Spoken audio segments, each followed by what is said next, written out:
Hey guys, I thought I'd do another one. I've got question 2 here from exercise 2C. So that question asks, a sum of $7,000 is invested at a rate of 5.2% per annum, compounded quarterly. Determine the quarterly interest rate. So if the investment increases at a rate of 5.2% per annum, that means 5.2% per year, but it's compounded quarterly, we need to divide the 5.2 by 4 to find the quarterly interest rate. So we would do 5.2 divided by 4, and that should give you 1.3%. So every quarter of a year, it will increase by 1.3%.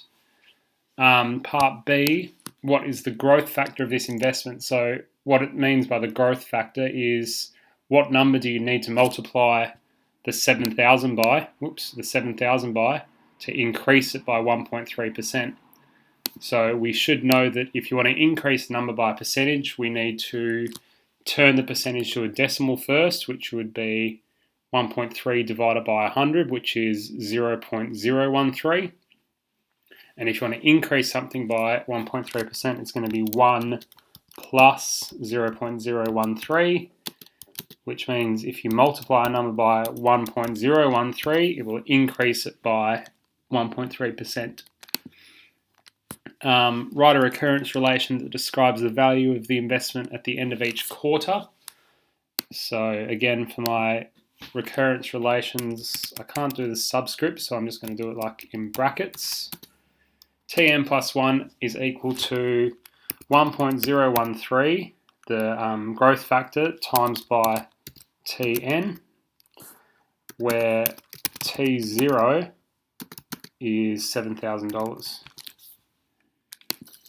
Now, when we enter that into our sequences over here on my calculator, 1.013 multiplied by the previous term, where T0 is 7,000.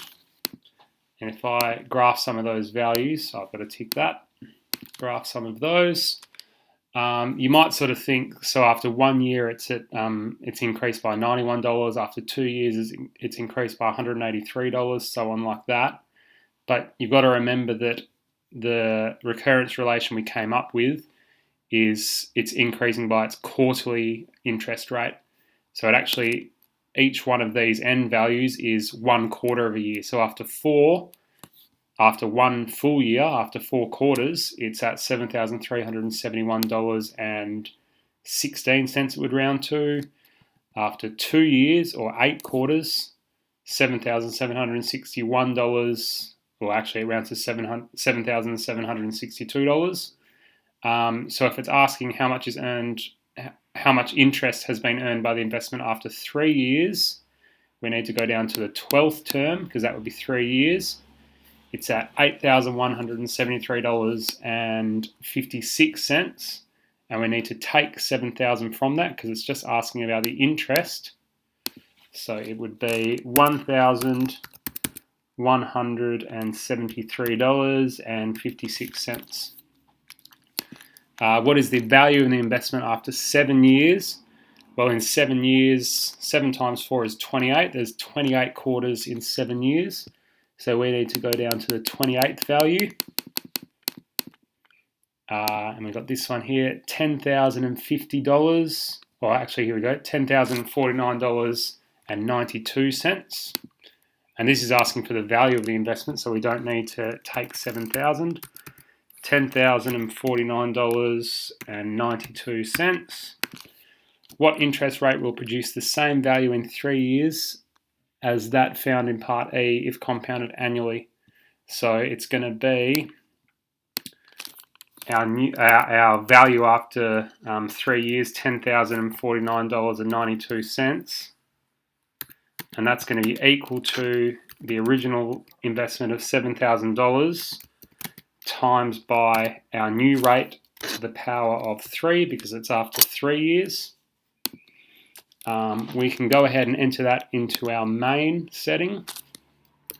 So $10,049.92 is equal to, well, actually I've got to do this in the solve solve function, my bad. So keyboard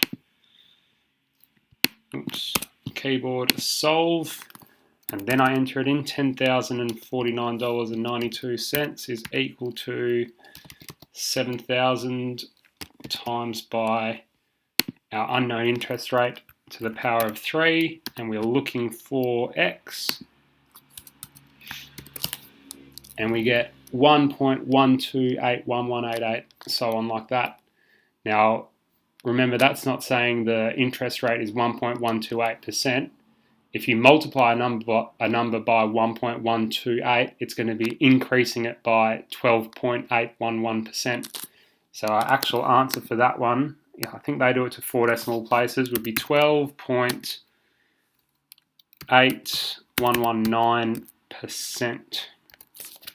Okay, and that would be your interest rate per annum for this new scenario here.